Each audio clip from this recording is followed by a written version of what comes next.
I'm Grace. So let's get started. I'm a recipe blogger, family-taught home chef, Cheers. Cheers. iPhone-only photographer, and proud New Englander. My husband would argue that football season isn't complete without a buff chick wrap. My betrothed / my husband / cameraman is from right outside of Buffalo, New York. So I feel like I'm very qualified to make a buffalo chicken wrap because I know it's good. So it starts off with some chicken. I'm going to be baking chicken breasts until they're nice and juicy and tender and they just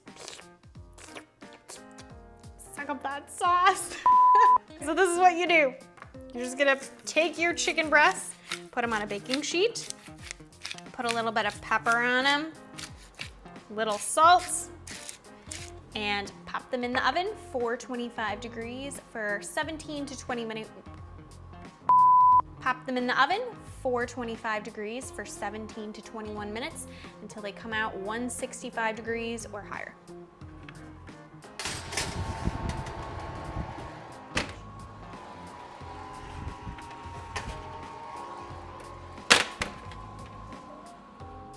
The juiciest chicken has arrived.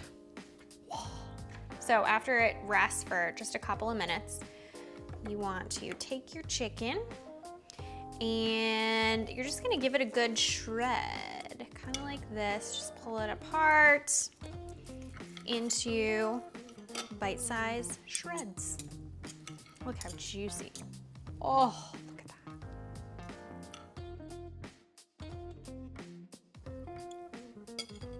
Once you get your chicken in a bowl, the trick is to take your chicken and just give it a nice squeeze. Typically, you want juicy, juicy chicken, but you don't want it too juicy or else you're gonna end up with wet, floppy, sloppy wraps. Here's why you wanna get all your juice out of your chicken so that your buffalo sauce is not watered down. So I'm gonna add a generous amount of buffalo right to my bowl and get a spoon and toss my chicken into my buffalo sauce. The best part of all of this assembly starts off with a flour tortilla. You want the big ones, the burrito size ones. We're not messing around.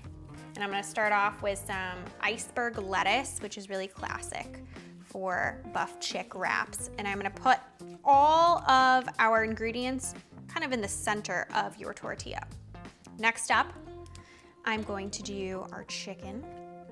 So I'm gonna add not too much chicken. You don't wanna go ham here or else you're not gonna be able to roll your burrito, but quantities are really up to you. And see how the lettuce is protecting the tortilla from getting too soggy. Next up, tomatoes. These are really fun, kind of orange red tomatoes, but you can use whatever you want. I just diced them up and I'm gonna put a little bit of tomato right in the center of our wrap. Then we have onion. I have a yellow onion and I just thinly sliced it. You don't need to do onion if you don't like it, but I like the crunch that it provides and that little bit of acidity. Another optional but highly recommended, always by me, cheese. I like a little bit of shredded cheddar cheese. I like sharp cheddar. It just adds a nice sharpness that really just plays off of that beautiful buffalo sauce. And finally, ranch or blue cheese. I'm in the ranch camp. You can use whatever you want. It's really up to preference. And I put about a tablespoon or 2 tablespoons on the top here, however much you like. Now, I'm not a burrito folding expert, but I'm gonna show you what I usually do to fold my burritos. You wanna make sure all your food's in the center of your burrito. And then you're going to take the sides, fold them in, and then you're gonna take the side closest to you and fold it all the way around your ingredients inside your burrito. And you're gonna tuck these funny little flaps in on each side. Flap 1, flap 2. And then you also have these kind of funny little folds too, and you're gonna fold those in, just like that. And then keep going. You're just gonna give it a good roll all the way over. And have yourself a beautiful buff chick wrap.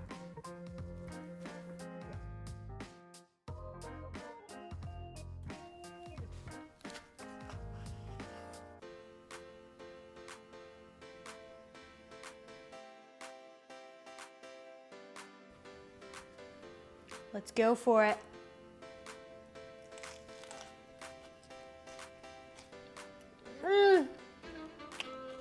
Buffalo sauce all over the lips. Says it all.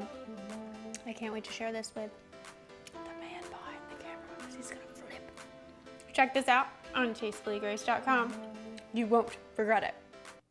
The cameraman slash husband slash man of the hour, man. I can't.